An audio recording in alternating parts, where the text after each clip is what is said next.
Hello बच्चों, कैसे हैं आप सब। आई होप कि आप लोग काफी अच्छे होंगे। वेलकम आप सभी का आपके अपने प्यारे से स्टडी प्लेटफॉर्म बोर्ड एजुकेशन पर।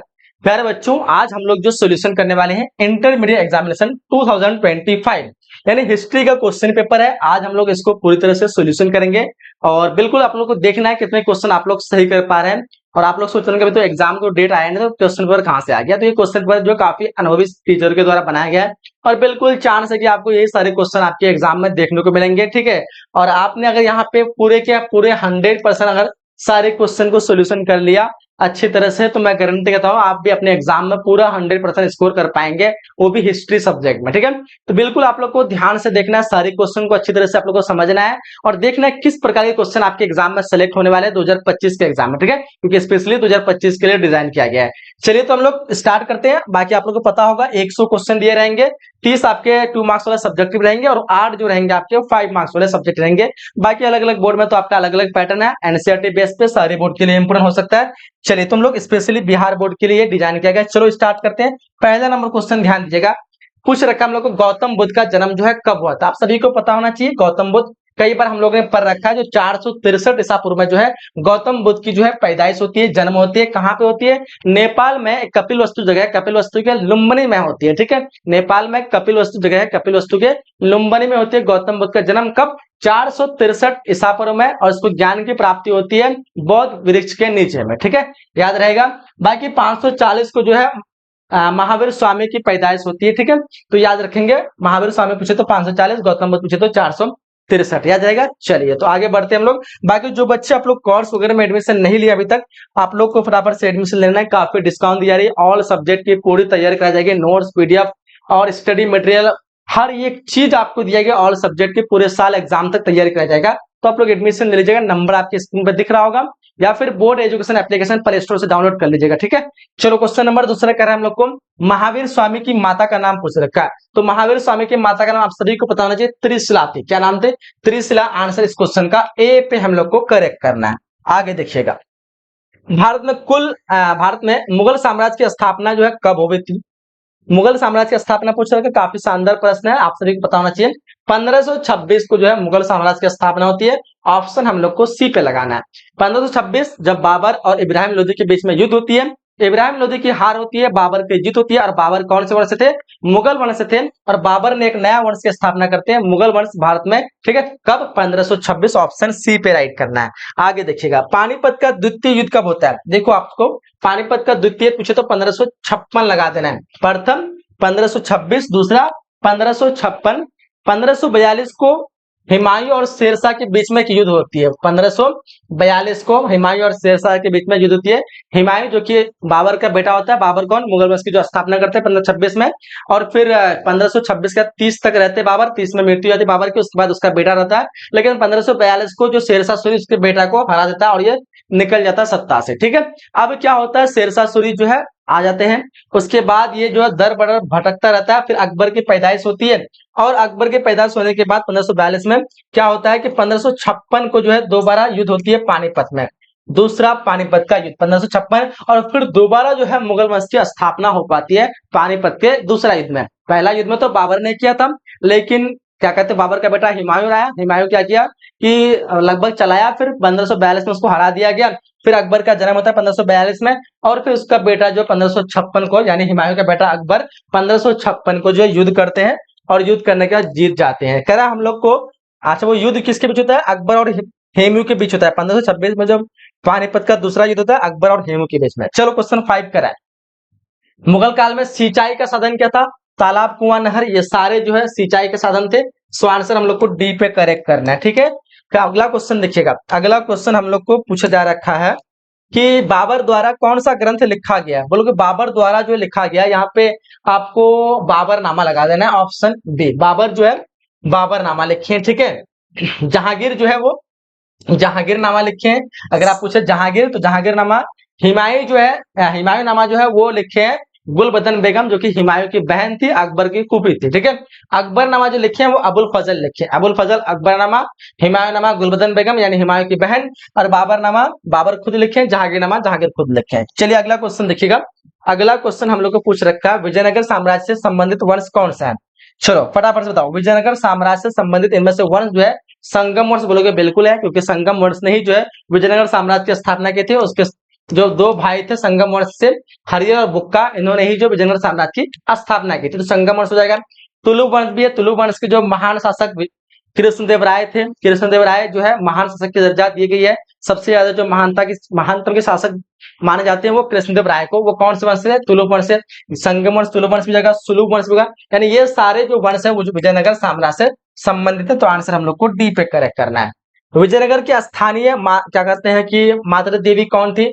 पंपा देवी लगा देना हम लोग को। ऑप्शन बी पे करेक्ट करेंगे। आगे देखिएगा, क्वेश्चन कह रहा है कृष्ण देवी कृष्ण स्वामी मंदिर का निर्माण जो है वो कौन करवाया था? बताओ। क्वेश्चन नंबर 9 पूछ रखा है, कृष्ण स्वामी मंदिर का निर्माण देव कृष्ण क्या कृष्ण देव राय। ठीक है, ऑप्शन हम लोग को ए पे करेक्ट लगाना है, जिसको महानतम शासक का दर्जा दी गई है। करो। क्वेश्चन नंबर 10 करा है, हिंदू परंपरा में मोक्ष प्राप्ति का जो है मार्ग क्या है? ज्ञान मार्ग, भक्ति मार्ग, कर्म मार्ग बोलोगे सभी यह है। ऑप्शन डी पे हम लोग को राइट करना है। आगे देखिएगा, 1857 के विद्रोह को किसने राष्ट्रीय विद्रोह कहा? ध्यान दीजिएगा, यहाँ पे राष्ट्रीय विद्रोह पूछ रखा है। कभी कभी क्वेश्चन ये भी आता है, 1857 के विद्रोह को किसने प्रथम स्वतंत्रता संग्राम कहा? तो प्रथम स्वतंत्रता संग्राम वीडी सावरकर ने कहा था, लेकिन प्रथम राष्ट्रीय विद्रोह जो कहा था वो कार्ल मार्क्स ने कहा था। इस क्वेश्चन का आंसर ऑप्शन ए लगाना है। प्रथम स्वतंत्रता संग्राम पूछे तो स्वतंत्रता संग्राम में वीडी सावरकर, राष्ट्रीय विद्रोह पूछे तो कार्ल मार्क्स। अगला देखिएगा, बीबी घर कत्लेआम कहां पर हुआ था? बताओ फटाफट से। क्वेश्चन नंबर 12 का आंसर क्या लगाओगे? बीबी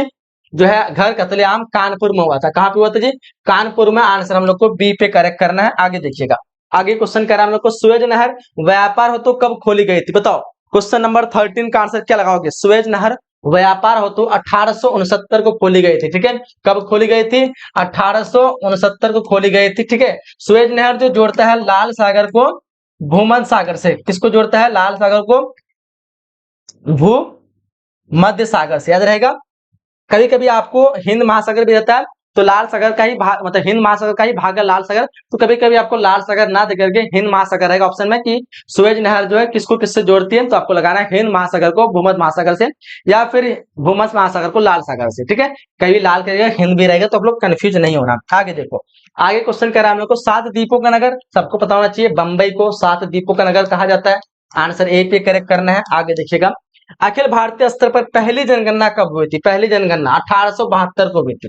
पहली जनगणना 1872 को हुई थी, लेकिन अगर आपको पूछे पहली सफल जनगणना कब हुई, तो आपको 1872 नहीं लगाना, आपको 1881 लगाना है। पहली सफल जनगणना 1881। सिर्फ पहली जनगणना पूछे 1872, हालांकि ये सफल नहीं हो पाई थी, इसलिए जो पहली सफल जनगणना मानी जाती है वो 1881 से मानी जाती है। और इसी समय से 10 वर्ष की जनगणना फिक्स हो पाई थी। यानी अब 10 वर्ष पे जनगणना होना है प्रत्येक वर्ष। कब से?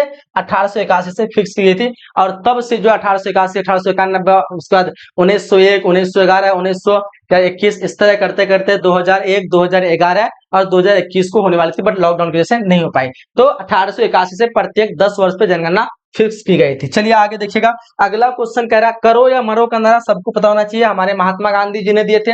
करो या मरो का नारा कब दिए थे? 1942 को, जब भारत छोड़ो आंदोलन, है ना, जब भारत छोड़ो आंदोलन हुआ था, उसी आंदोलन में सभी भारतीयों को प्रेरित किया कि अब करो या मरो, यानी अब हमें करना है या मरना है भाई, मतलब आजादी चाहिए हर हाल में। तो ये गांधी जी ने दिए थे। आंसर ऑप्शन ए पे लगाना है। आगे देखिएगा, दांडी यात्रा का नेतृत्व किसने किया था? सभी को पता होना चाहिए। दांडी यात्रा, है ना, नमक कानून को तोड़ने के लिए किया गया था। नमक कानून को तोड़ने के लिए दांडी मार्च निकाला गया था। महात्मा गांधी ने पैदल यात्रा किया था, गांधी जी ने किया था। इसका नेतृत्व किसने किया था? गांधी जी। कब? 1930 को, याद रहेगा, 1930 को दांडी मार्च निकाला गया। ठीक है, महात्मा गांधी ने नमक कानून को तोड़ने के लिए। ठीक है, तो यहाँ पूछ रखा गांधी यात्रा का नेतृत्व गांधी जी लगा देना, ऑप्शन ए पे लगा देना। कह रहा चंपारण आंदोलन किस वर्ष हुआ था? आप सभी को पता होना चाहिए। महात्मा गांधी 1915 से अफ्रीका से लौटे, दक्षिण अफ्रीका से जो है भारत लौटे। ठीक है, 1915 को जब लौटे तो क्या हुआ कि बिहार के किसानों को जो है जबरन जो है नील की खेती करवाया जा रहा था अंग्रेज द्वारा। किसान काफी परेशान, क्योंकि नील की खेती होने पर खेत जो उपजाऊ खत्म हो जाती है, उसमें अच्छे फसल नहीं आ पाते हैं। किसान करना नहीं चाहते थे, लेकिन अंग्रेज जबरदस्ती करवाना चाहते थे। और वो भी किस प्रकार से कि 3 कट्ठा जो है नील मुझे दो और किसान 1 कट्ठा रखेगा। नील काफी महंगा होता था अंग्रेज के लिए। तो फिर क्या होता है, अंग्रेज तंग आ गए और फिर यहाँ पे जो है एक चंपारण से जो है राजकुमार शुक्ल इसका जो है क्या कहते हैं प्रमोट किए इस चीज को, मतलब प्रमोट करने का मतलब क्या कहते हैं महात्मा गांधी से अनुरोध किए ठीक है। महात्मा गांधी से ये अनुरोध किए कि बिहार के किसानों के साथ क्या करते हैं, मतलब जबरन नील की खेती कराते हैं, यहाँ पे आइए और अंग्रेज के लिए कुछ करिए। तो अंग्रेज के लिए जो पहला आंदोलन किया था चंपारण सत्याग्रह के नाम से जानते हैं, 1917 को। चंपारण आंदोलन किस वर्ष हुआ था? 1917 को। किसके कहने पे आए थे? तो राजकुमार शुक्ल के कहने पे आए थे। महात्मा गांधी ने पहली बार आंदोलन किया था जब 1915 को अफ्रीका से लौटे। पहला आंदोलन महात्मा गांधी का चंपारण से ही शुरू हुआ था और सफलता भी मिली थी। ठीक है, चलो कह रहे हैं हम लोग को महात्मा गांधी के बचपन का नाम, बचपन का नाम आप लोग को लगा देना है मोनिया। क्या थे बचपन का नाम? मोनिया। आंसर हम लोग को बी पे लगाना। 19 नंबर क्वेश्चन, जितने बच्चे ऑप्शन बी का चुनाव किए बिल्कुल राइट हो जाएगा। आगे देखिएगा, गांधी जी असहयोग आंदोलन किस वर्ष किए थे? सबको पता होना चाहिए। असहयोग आंदोलन पूछ रखा है 1920 को, असहयोग आंदोलन।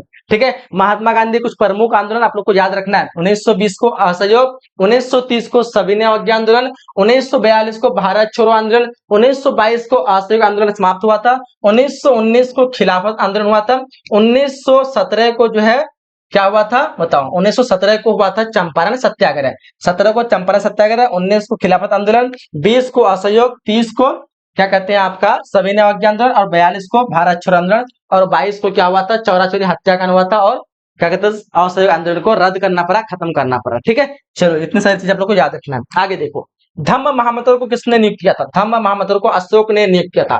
धम्म महामंत्र को किसने किया था? अशोक ने किया था। अशोक ने धर्म के प्रचार के लिए अलग अलग महामात्र नियुक्त किए थे, अलग अलग लोग नियुक्त किए। ठीक है, ताकि और लोगों को अच्छे से समझा सके अपने धर्म के बारे में। अशोक का जो धर्म था उसके बारे में लोगों को समझा सके और लोग जो गलत राह पे चल रहे हैं उसको सही रास्ता मिले। ठीक है, तो अशोक ने धम्म महामंत्र को नियुक्त किया था। तो हम लोग को आंसर बी पे लगाना है। जितने बच्चे बी लगा रहे हो बिल्कुल करेक्ट होगा। महाभारत की रचना किस भाषा में हुई थी? आप सभी को पता होगा। महाभारत जो कि संस्कृत भाषा में लिखी गई है, महाभारत संस्कृत भाषा में लिखी गई है। इस क्वेश्चन का आंसर हम लोग को ए पे लगाना है। महाभारत में 18 दिन तक युद्ध हुआ था। ठीक है, महाभारत युद्ध कितने दिन तक हुए थे? 18 दिन तक हुई थी। ये संस्कृत भाषा में लिखी गई है। किसने लिखा है? वेद व्यास ने लिखा है। किसने लिखा है? वेद व्यास ने लिखा है। इसमें जो है कुरुक्षेत्र मैदान में, कुरुक्षेत्र के मैदान में हुए युद्ध का वर्णन है। कुरुक्षेत्र का युद्ध मतलब किसके किसके बीच हुआ था? तो पांडव यानी 5 लोग थे और 100 कौरवों की संख्या, 5 लोग और 100 लोग के बीच में युद्ध हुआ था। 5 लोग जो कि सच्चाई के राह में थे, 100 लोग जो कि बुराई के राह में आ गए थे। ठीक है, इन दोनों के बीच में युद्ध हुआ जिसमें से पांडवों की विजय हुई। ऐसी जो है युद्ध का वर्णन है महाभारत में। ठीक है, और ये महाभारत जो लिखी गई लगभग 1000 वर्ष में जो है महाभारत पूरी तरह से तैयार हुआ। कितने वर्ष तक? 1000 वर्ष लगे महाभारत को पूरी तरह से लिखने में। इसके रचयिता माने जाते हैं वेद व्यास को। हालांकि बहुत सारे हैं लेकिन सबसे इंपोर्टेंट जो माने जाते हैं वो वेद व्यास को माने जाते हैं। ठीक है, महाभारत याद रहेगा आप लोग को। चलो, मनुस्मृति में कितने प्रकार के विभाग का उल्लेख है? मनुस्मृति, अर्थशास्त्र या फिर क्या कहते हैं कि महाभारत जितने भी पूछे सब में आप लोग को 8 प्रकार के विभाग का उल्लेख लगाना है। ऑप्शन सी पे लगाएंगे। पहले के जो 4 प्रकार के विवाह है वो अच्छे माने जाते थे और लास्ट के जो 4 प्रकार के विवाह है उसको खराब माने जाते थे। तो टोटल 8 प्रकार के विवाह आप लोग को पता होना चाहिए। महात्मा बुद्ध को ज्ञान की प्राप्ति पूछ रखा। तो महात्मा बुद्ध को ज्ञान की प्राप्ति बोध गया में हुई थी। कहाँ पे हुई थी? बोध गया में महात्मा गांधी को, गांधी बोल रहे हैं, महात्मा बुद्ध को ज्ञान की प्राप्ति हुई थी। और लुम्बिनी में इसकी जो है क्या कहते हैं पैदाइश होती है। ठीक है, और क्या कहते हैं कि ज्ञान जो प्राप्त होती है बोध गया में। चलिए आगे देखिएगा, अगला क्वेश्चन कह रहा है हम लोग को बुद्ध का बचपन का नाम क्या था? तो राहुल जो उसके बेटा का नाम था और सिद्धार्थ जो है उसके बचपन का नाम था। किसका नाम था? गौतम बुद्ध के बचपन का नाम सिद्धार्थ था। काफी बच्चे वर्धमान लगाते हैं। वर्धमान जो है महावीर स्वामी जो कि जैन धर्म के 24वें तीर्थंकर थे, उनके बचपन का नाम वर्धमान था। लेकिन बुद्ध के बचपन का नाम सिद्धार्थ था। कोई कोई बच्चे राहुल भी लगाते हैं, राहुल उसके बेटे का नाम था, याद रखेंगे। आगे देखिएगा अगला क्वेश्चन हम लोग को क्या पूछा जा रखा है, ध्यान दीजिएगा। कह रहा है हम लोग को वेदों की संख्या कितनी है? तो वेदों की संख्या आप सभी को पता होगा 4 जो है वेद है और 5वां वेद की दर्जा महाभारत को दी गई है। लेकिन वेदों की संख्या कितनी है? 4 है। तो आंसर हम लोग को बी पे लगाना है। ऋग्वेद जो कि सबसे पुरानी वेद है, यजुर्वेद, अर्थवेद, सामवेद, ये 4 प्रकार के वेद है, आपको अच्छे से पता होना चाहिए। ठीक है, इस क्वेश्चन का आंसर हम लोग को बी पे करेक्ट करना है। आगे देखो, प्राचीन भारत में धम्म की शुरुआत किस शासक ने किया था? आप सभी को पता होना चाहिए। अशोक ने जो है धम्म की शुरुआत किया था। अशोक ने क्या किया? 13वें शिलालेख में इसका वर्णन मिलता है जब कलिंग का युद्ध हुआ था। कौन सा युद्ध हुआ था? बोलोगे कलिंग का युद्ध हुआ था। कब हुआ था? तो बोलोगे 261 बीसी में कलिंग का युद्ध हुआ था जिसमें अशोक की जीत हुई थी। कलिंग में क्या हुआ था कि कई लाखों लोग जो है युद्ध आए और काफी लोग जो है कलिंग के युद्ध में मारे गए। पूरा मैदान जो खून से भर गया। अशोक आया, जब देखा ये पूरा नजारा तो उसका हृदय जो अचानक से परिवर्तन हो गया, उसका दहल उठा कि ये मैंने क्या कर दिया, इतने निर्दोष लोगों को मैंने ऐसे मार दिया, मतलब खत्म कर दिया। ठीक है, उस दिन से क्या किया, वो अपने हथियार, अस्त्र शस्त्र जो भी था वो सबको फेंक दिया, त्याग दिया, और तब से जो है वो क्या कर लिया, अपने आप को चेंज कर लिया पूरी तरह से और बौद्ध धर्म को अपनाने लगा। अशोक जो पहले जो मानता था वो जैन धर्म को, कौन से धर्म को मानता था, जैन धर्म को, लेकिन जब कलिंग का युद्ध हुआ तो उसके बाद बौद्ध धर्म को मानने लगा। ठीक है, याद रहेगा, अशोक का पहला धर्म क्या था, जैन धर्म है, लेकिन कलिंग के युद्ध के बाद कौन से धर्म को अपनाया, बौद्ध धर्म को। अब वो क्या किया कि अपने से बौद्ध धर्म की जो भी अच्छी चीजें थी उन सब चीजों को प्रमोट करने लगा, अलग अलग जगह पे मतलब इसकी अभिलेख बनवाए, शिलालेख बनवाए। ठीक है, इसको कहते हैं अशोक का धम्म। क्या कहते हैं, अशोक का धम्म। तो प्राचीन भारत में जो धम्म की शुरुआत की थी वो अशोक ने की थी। किसने की थी, अशोक ने। आंसर हम लोग को बी पे करेक्ट करना। आगे देखो, किस ग्रंथ में आदम से लेकर अकबर नामक अकबर के काल तक का इतिहास मिलता है, तो बोलोगे अकबरनामा में। अकबरनामा किधर है, ऑप्शन बी पे। ठीक है, ऑप्शन बी पे हम लोग को करेक्ट करना है। आगे देखिए 29, आईन अकबरी में भूमि को कितने भागों में विभाजित किया गया, आईन अकबरी में भूमि को टोटल 4 भागों में, कितने भागों में, 4 भागों में। ऑप्शन बी पे राइट करेंगे। 29 नंबर क्वेश्चन। चलो, जितने बच्चे ऑप्शन बी बता रहे हो बिल्कुल करेक्ट हो जाएगा। आगे देखो, मुगल दरबार में अभिवादक का तरीका क्या था, सजदा, बोलोगे बिल्कुल था। कॉर्निश, पायबोस, ये सारे जो है अभिवादक का तरीका था। अभिवादक मतलब किसी को क्या कहते हैं कि इज्जत देना। जैसे मान लो कोई राजा के पास आता तो सर झुकाता है, बोलता है प्रणाम, या फिर कुछ भी बोले। अभिवादक मतलब प्रणाम समझ लो, यानी उसके सामने झुकना, उसको दिखाना कि हम तुम्हारी पूजा करते हैं, जो भी कहो। ठीक है, अभिवादक मतलब उसको थोड़ा इज्जत देना, समझना कि एक तरीका नहीं होता है, जैसे कोई राजमहल में कोई एंट्री होता सब कोई सर झुका के उसको प्रणाम करते थे। तो मुगल काल में जो अभिवादक का तरीका था, कॉर्निश भी था, पायबोस भी था, सजदा भी था, ये सारी चीजें था। चलिए आगे देखिएगा, कह रहा कि जय हिंद का नारा किसने दिया था, तो जय हिंद का नारा सभी को पता होना चाहिए, भगत सिंह ने दिया था। किसने दिया था, भगत सिंह नहीं, सुभाष चंद्र बोस ने दिया था। सुभाष चंद्र बोस, ऑप्शन हम लोग को डी पे लगाना है। जय हिंद का नारा सुभाष चंद्र बोस ने दिया था। हालांकि ये नारा जो है दूसरा कोई व्यक्ति था, लेकिन उसका इतना पॉपुलरिटी नहीं मिली, लेकिन जब सुभाष चंद्र बोस ने दिया तो काफी जो है ये नारा पॉपुलर हो गया और सुभाष चंद्र बोस के नाम से ही जाना जाता है। 31 नंबर क्वेश्चन, जितने बच्चे ऑप्शन डी लगा रहे हो, चलो बिल्कुल करेक्ट हो जाएगा। आगे देखो, आगे क्वेश्चन कह रहा है अकबर के राज में राजस्व व्यवस्था किसके हाथ में था। राजस्व व्यवस्था या जितने भी फाइनेंस वाले काम थे, पैसे के लेन देन, टैक्स वगैरह, ये सारे जो काम थे वो टोडरमल के हाथ में था। किसके हाथ में था, टोडरमल। आंसर हम लोग को डी पे करेक्ट करना है। आगे देखिएगा, क्वेश्चन कह रहा है हम लोग को अकबर के राज में राजस्व हो गया। कह रहा है कि ताजमहल किस नदी के किनारे है, ताजमहल यमुना नदी के किनारे, जो कि सबसे प्रदूषित नदी है। भारत की सबसे प्रदूषित नदी कौन है, यमुना नदी, और यमुना नदी के किनारे कौन है, ताजमहल है, सबसे सुंदर सा भवन। तो ऑप्शन हम लोग को बी पे करेक्ट करना है। आगे देखो, कह रहा है कि मौर्य साम्राज्य का पतन जो है, मौर्य साम्राज्य का पतन नहीं है, प्रथम शासक कौन था।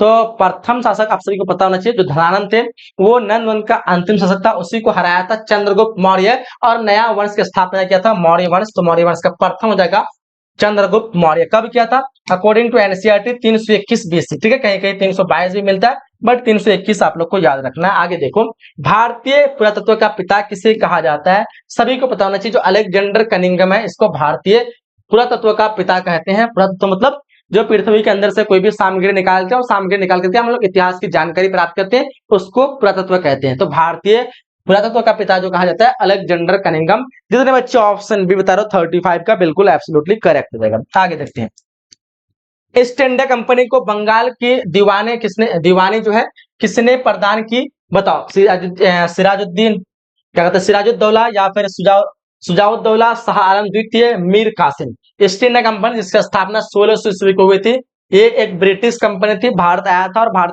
भारत में आगे बोला कि ईस्ट इंडिया कंपनी जो भारत को काफी फायदा देगा। ठीक है, फिर क्या हुआ, ईस्ट इंडिया कंपनी के प्रचार के लिए 1608 को जो है कैप्टन हॉकिंस जो है जहांगीर के दरबार में जाने के लिए इसको भेजा गया, और 1609 को जो है फाइनली ये जहांगीर के दरबार में पहुंचा। यानी 1608 को इंग्लैंड से रवाना हुआ और 1609 को जो जहांगीर के दरबार में पहुंचा, और जाकर के ईस्ट इंडिया कंपनी के प्रमोट किया, कहा कि हमारी जो इंग्लैंड की कंपनी है जो कि भारत में जो है व्यापार करना चाहती है, इससे जो भारत को काफी फायदा होगा, और इससे अनुमति मिल गई, और धीरे धीरे ईस्ट इंडिया कंपनी फैलते गया, और एक दिन जाकर के अंग्रेज जो हम लोग को गुलाम बना दिया। ठीक है, तो वही चीज कह रहा है, ईस्ट इंडिया कंपनी को बंगाल की दीवानी, ईस्ट इंडिया कंपनी को बंगाल की दीवानी किसने प्रदान की थी। 36 नंबर क्वेश्चन देखो तो क्या आंसर लगाओगे, चलो ऑप्शन सी लगा देना, शाह आलम द्वितीय। क्या लगाना है, शाह आलम द्वितीय, ऑप्शन सी पे करेक्ट करेंगे।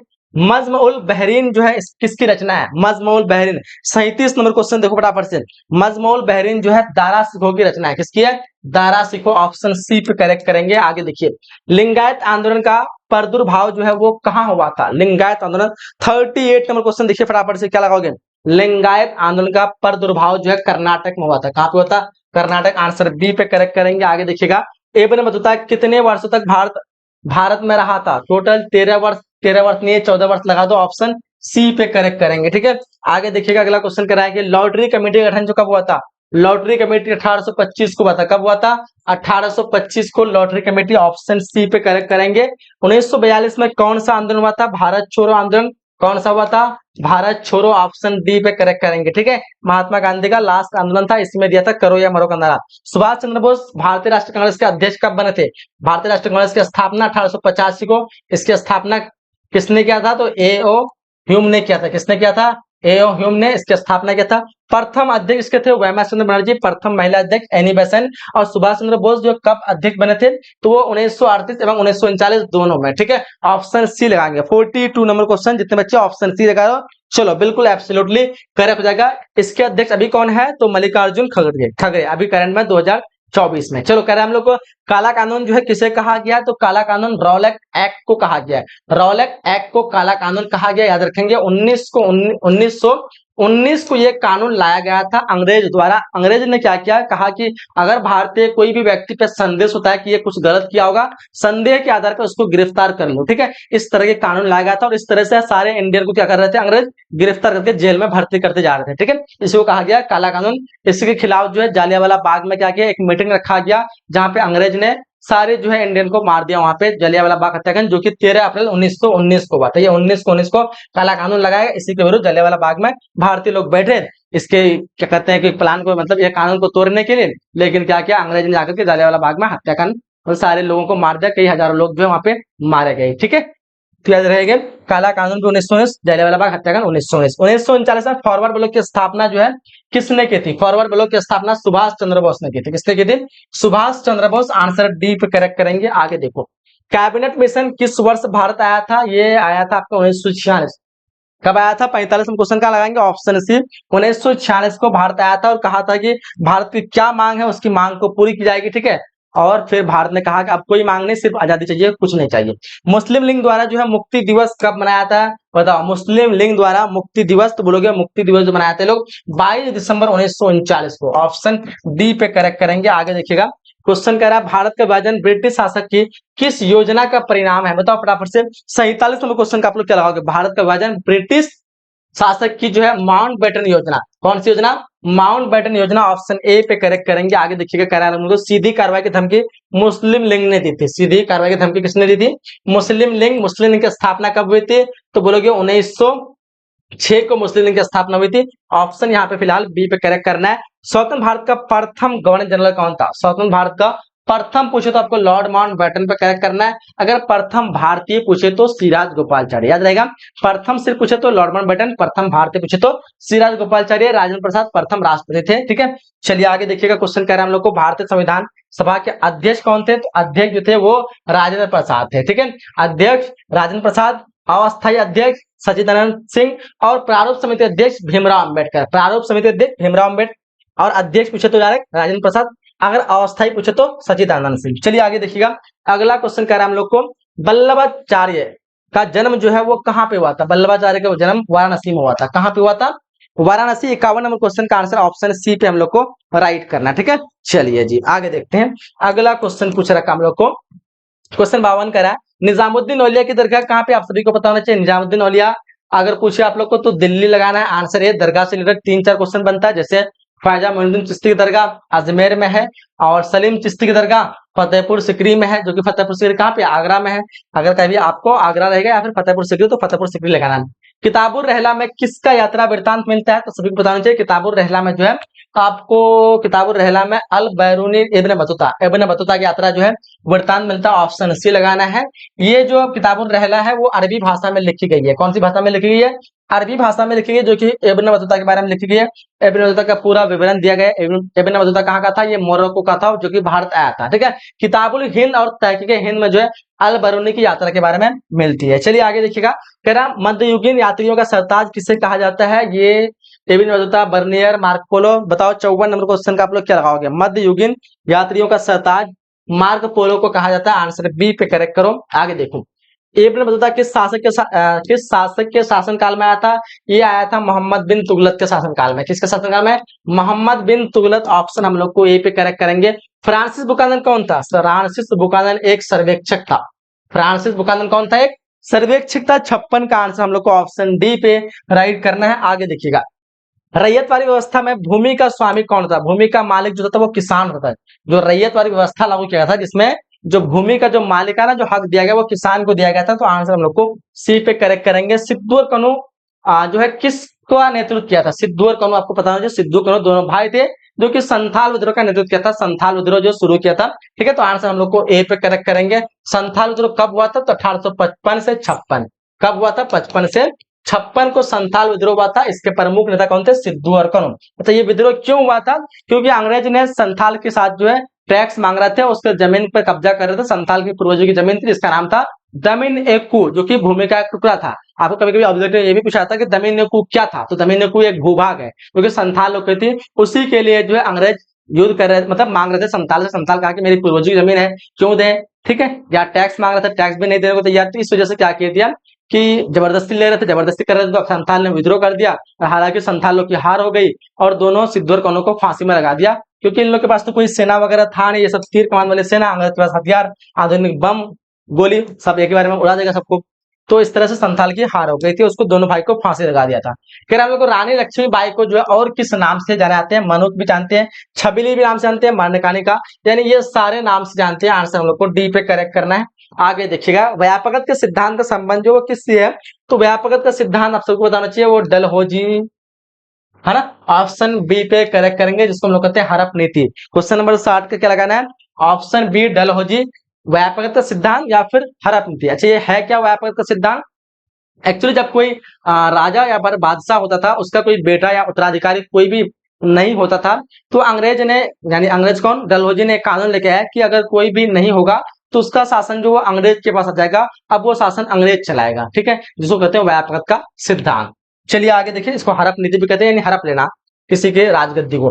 कर हम लोग को अल बरूनी का जन्म जो है वो कहाँ हुआ था? इसका जन्म ख्वारिज्म में हुआ था। कहाँ पे हुआ था? ख्वारिज्म में हुआ था। आंसर हम लोग को ए पे करेक्ट करना है। आगे देखिएगा, क्वेश्चन कर हम लोग को रैयतवाड़ी बंदोबस्त जो है कहाँ लागू हुआ था? तो रैयतवाड़ी बंदोबस्त आपको भी बताना चाहिए, बंबई और मद्रास में लागू हुआ था। कहाँ पे हुआ था?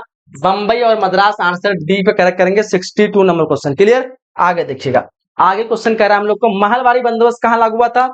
महलवाड़ी बंदोबस्त आपको बताना चाहिए मद्रास में लागू हुआ था। मौ से महलवाड़ी, मौ से मद्रास। 63 number question. ठीक है, चलो 63 नंबर महलवाड़ी बंदोबस्त, नहीं मद्रास नहीं हुआ था। महलवाड़ी बंदोबस्त मुझे तो आपको उत्तर प्रदेश लगाना है, उत्तर प्रदेश मध्य प्रांत। आंसर हम लोग को बी पे करेक्ट करेंगे। आगे देखो, क्वेश्चन कर हम लोग को मुंडा विद्रोह जो है किसने किया था?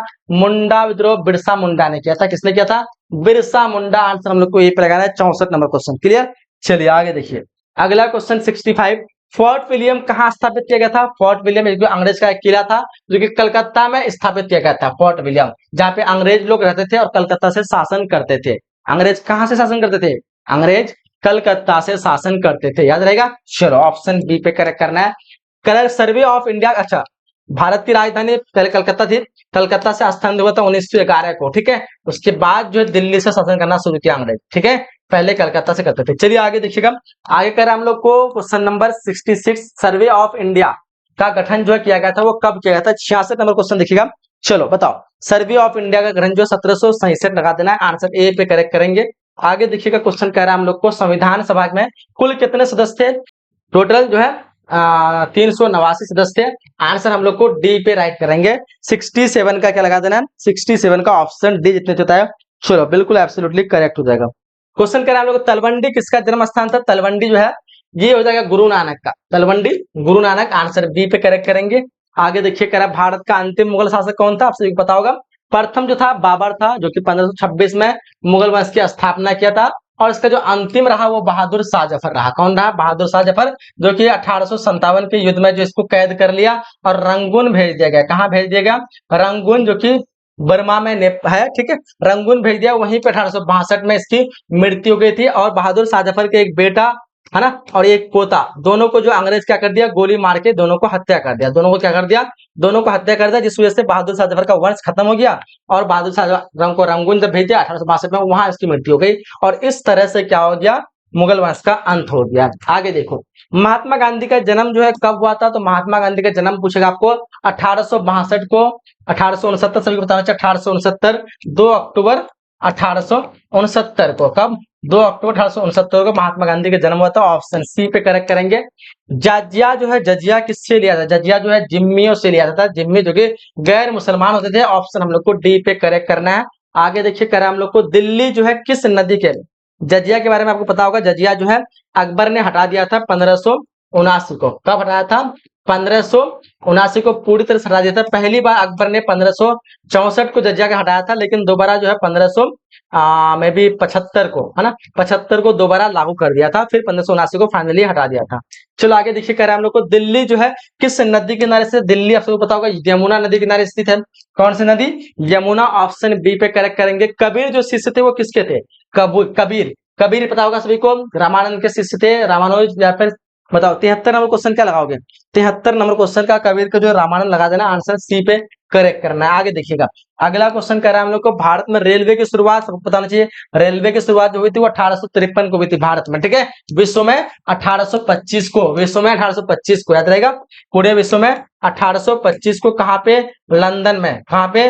लंदन में जो है प्रथम रेल चली थी। भारत में कहाँ पे चली थी? तो मुंबई से थाने। कहाँ चली थी? मुंबई से थाने। कब? 1853। बिहार में 1860 को रेल चली थी, याद रहेगा। चलिए आगे देखिएगा, कह रहा महात्मा गांधी की आत्मकथा कौन सी भाषा में? गुजराती भाषा में। महात्मा गांधी की आत्मकथा कौन सी है? गुजराती भाषा में। महात्मा गांधी ने अपनी आत्मकथा कौन सी भाषा में लिखी है? गुजराती, याद रहेगा। Option B. आगे देखो, क्वेश्चन कह रहा है बंगाल के विभाजन की घोषणा कब हुई थी? बंगाल विभाजन 1905 को हुई थी। कब हुई थी? 1905 को। मुस्लिम लीग की स्थापना 1906 को। भारत की राजधानी बंगाल से, क्या कहते हैं कि, सॉरी, भारत की राजधानी कोलकाता से दिल्ली 1911 को, ठीक है। 76 नंबर क्वेश्चन। फिलहाल जितने बच्चे ऑप्शन ए लगा रखो, बिल्कुल करेक्ट होगा। आगे देखिए, भारतीय राष्ट्रीय कांग्रेस के संस्थापक कौन थे? इसका संस्थापक ए.ओ. ह्यूम। कौन थे? ए.ओ. ह्यूम थे। कौन थे? ए.ओ. ह्यूम। कब स्थापना हुआ था?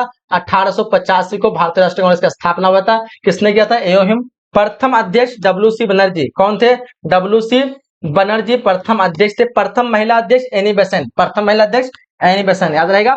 भारत किस वर्ष गणतंत्र हुआ था, स्वतंत्र हुआ था? 1947 को गणतंत्र हुआ था। 1950 को। तो गणतंत्र कहाँ है? ऑप्शन बी पे लगाना है। 1950 को गणतंत्र हुआ था। कब? 26 जनवरी, जब संविधान लागू हुआ, उसको कहते हैं गणतंत्र, ठीक है। आगे देखिएगा, अगला क्वेश्चन कह रहा है हम लोग, घोड़े की हड्डियों के साथ कहाँ पे मिले हैं? तो घोड़े की हड्डियों के साथ जो मिले हैं वो सुतकोत्रा में मिले हैं। कहाँ पे मिले हैं? सुतकोत्रा। आंसर हम लोग को सी पे करेक्ट करना। आगे देखिएगा, अगला क्वेश्चन पूछा जा रहा है हम लोग को, सर्वाधिक प्राचीन स्मृति जो है ग्रंथ कौन है? सबसे पुराना जो स्मृति ग्रंथ है वो आपको मनुस्मृति लगाना है। क्या लगा देना है? आंसर सी, मनुस्मृति सबसे पुराने ग्रंथ है। आगे देखो, भारत का प्रथम मुगल सम्राट सबको पता होना चाहिए। भारत का प्रथम मुगल सम्राट बाबर था। 1526 में मुगल वंश के स्थापना किया था। 1526 में बाबर ने प्रथम बाबर ने टोटल जो है 4 युद्ध लड़े। 1526, 1527 में, 1528 में, 1529 में कंटिन्यू 4 युद्ध लड़े और फाइनली 1530 में बाबर की मृत्यु हो गई। पहला पानीपत, दूसरा खांडवा, तीसरा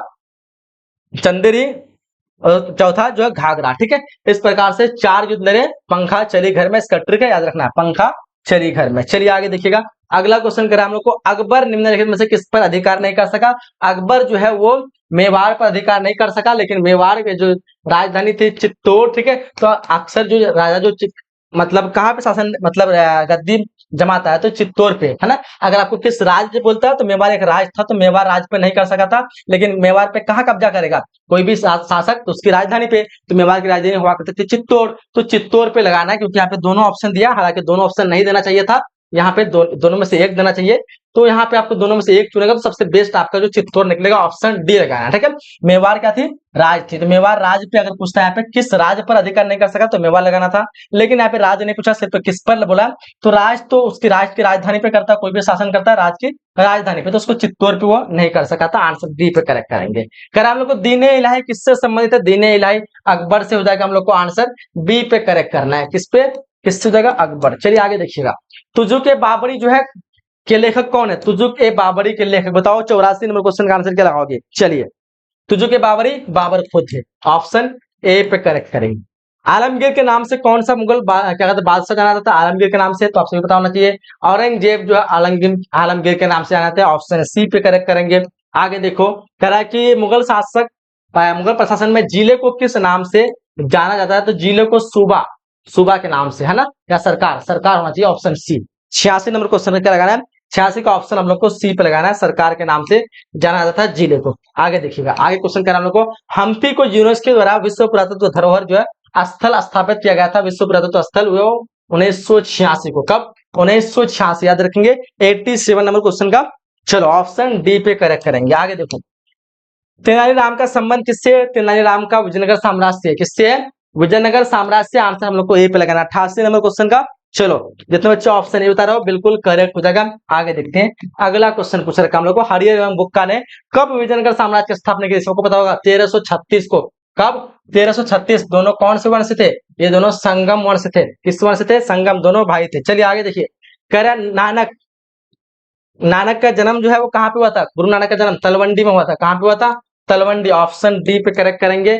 कह रहे हम लोग को मोहनजोदड़ो किस नदी के किनारे है, मोहनजोदड़ो पूछे तो सिंधु लगाना है, हड़प्पा पूछे तो रावी लगाना है। मोहनजोदड़ो खोज 1922 में किसने की थी, राखालदास बनर्जी, जिसको हम लोग आर डी बनर्जी भी कहते हैं। क्या कहते हैं, आर डी बनर्जी भी कहते हैं। ठीक है, याद रहेगा। चलिए आगे देखिएगा, मोहनजोदड़ो खोज 1922 में किसने की थी, देखो पूछ लिया, माधवदास वत्स नहीं होगा, दयाराम साहनी नहीं होगा, राखालदास बनर्जी। आंसर हम लोग को बी पे करेक्ट करना है। क्या हो जाएगा, राखालदास बनर्जी। आगे देखिएगा, कालीबंगान का है, कालीबंगान राजस्थान में, कहाँ पे है कालीबंगान, राजस्थान में। आंसर हम लोग को डी पे करेक्ट करेंगे। क्या लगाना है, राजस्थान। कालीबंगान से हल के प्रमाण मिले और खेत के प्रमाण मिले, अनाज के बीज के दाने मिले और अग्निकुंड के प्रमाण मिले। कहां से, कालीबंगान से, ऑप्शन डी पे याद रखना है। कालीबंगान का अर्थ होता है काली रंग की चूड़ियां।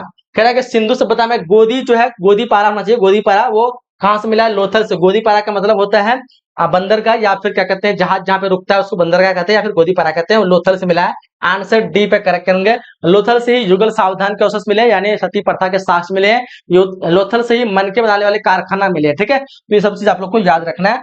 लोथल जो है भोगवा नदी किनारे है, कौन सा नदी, भोगवा नदी किनारे है। लोथल कहाँ पे भी, गुजरात में। चलिए आगे देखिएगा, निम्नलिखित देवताओं में से कौन सैंधव सभ्यता के प्रमुख देवता है, शिव जो है वो सैंधव सभ्यता के प्रमुख देवता माने जाते हैं। आंसर बी पे करेक्ट करेंगे, वो लोग शिव की पूजा करते थे। अशोक का संबंध किस वंश से था, अशोक का संबंध आप सबको पता होगा, ये मौर्य वंश से था, है ना। चंद्रगुप्त मौर्य जो कि मौर्य वंश की स्थापना किया था, किस, कौन, चंद्रगुप्त मौर्य। इसका बेटा था बिंदुसार, कौन था, बिंदुसार। और बिंदुसार का बेटा था अशोक, कौन था, अशोक जो है बिंदुसार का बेटा था। और अशोक कौन से वंश हो जाएगा, मौर्य वंश, क्योंकि मौर्य वंश की स्थापना चंद्रगुप्त मौर्य ने किया, उसका बेटा बिंदुसार, उसका बेटा अशोक, तो मतलब चंद्रगुप्त का पोता था। तो ये जाहिर सी बात है, ये मौर्य वंश, ऑप्शन डी पे लगाना है। अशोक का राजरोहन जो हुआ था 269 बीसी को हुआ था। अशोक ने कलिंग युद्ध लड़ा था 261 बीसी को। ठीक है, चंद्रगुप्त मौर्य जो शासन मौर्य वंश की स्थापना की थी 321 ईस्वी को, मतलब 21 बीसी को, यानी ईसा पूर्व को। चलिए 97 क्वेश्चन करा हम लोग को, मेगास्थनीज भारत में किसके दरबार में आया था, मेगास्थनीज जो आया था भारत में किसके दरबार में आया था, चंद्रगुप्त मौर्य। ठीक है, जिन्होंने इंडिका नामक पुस्तक लिखी थी, कहाँ का था, ये यूनान का था, सेल्यूकस ने इसे भेजा था। ठीक है, मेगास्थनीज यूनान का राजदूत था। महाभाष्य के लेखक कौन है, महाभाष्य के लेखक बताओ फटाफट से, महाभाष्य के लेखक कौन का, पतंजलि। पतंजलि के महाभाष्य से हमें प्राक मौर्य काल की जानकारी मिलती है। ठीक है, हरिसेन जो है किसने क्या लिखा है, तो हरिसेन लिखा है प्रयाग परस्ती, जो कि एक खंबा है इलाहाबाद में, जिसमें गुप्त वंश के बारे में जानकारी मिलती है, स्पेशली समुद्रगुप्त के बारे में। कैटिल ने क्या लिखा है, कैटिल लिखा अर्थशास्त्र, जिसमें हमें चंद्रगुप्त मौर्य के बारे में जानकारी मिलती है, मौर्य वंश के बारे में। कालिदास, कालिदास क्या लिखा है बताओ आप लोग। चलो आगे देखो 99, प्रयाग परस्ती का संबंध किससे है, प्रयाग परस्ती बताया आप लोग को, प्रयाग परस्ती जो कि हरिश्चंद्र ने लिखा है, किससे का, समुद्रगुप्त से। इसमें समुद्र के बारे में जानकारी मिलती है, ऑप्शन बी पे हम लोग को करेक्ट करना है। आगे देखो 100 में क्वेश्चन, किस शासक को प्रियदर्शी कहा गया, अशोक को जो है प्रियदर्शी कहा गया। बहुत सारे सिक्के वगैरह मिले जहां पे प्रियदर्शी का जिक्र हुआ और अशोक का नाम जो है प्रियदर्शी पड़ा है, तो अशोक को प्रियदर्शी के नाम से मतलब जाना जाता है। ऑप्शन हम लोग को ए पे करेक्ट करना है, ठीक है। तो इस क्लास में हम लोग टोटल जो है 100 क्वेश्चन को कंप्लीट कर लिए, ठीक है। और आप लोग बताइए क्लास कैसा लगा, और बहुत ही जल्दी थोड़ा करने की कोशिश की क्योंकि समय ज्यादा नहीं है, तो इसलिए सोचा कि जल्दी जल्दी हम लोग 100 क्वेश्चन को कंप्लीट कर लेते हैं, ठीक है। क्लास कैसा लगा आप लोग इसका फीडबैक जरूर दीजिएगा। जो भी बच्चे अभी तक एडमिशन नहीं किया आप लोग फटाफट से एडमिशन कर लीजिएगा, आपके स्क्रीन पर नंबर दिख रहा होगा और इस वीडियो के डिस्क्रिप्शन बॉक्स में आपको एप्लीकेशन का लिंक मिल जाएगा, आप लोग एप्लीकेशन डाउनलोड कर लीजिएगा, ठीक है। चलिए हम लोग मिलते हैं क्लास में, जब तक के लिए जय हिंद, जय Bharat and thanks for watching.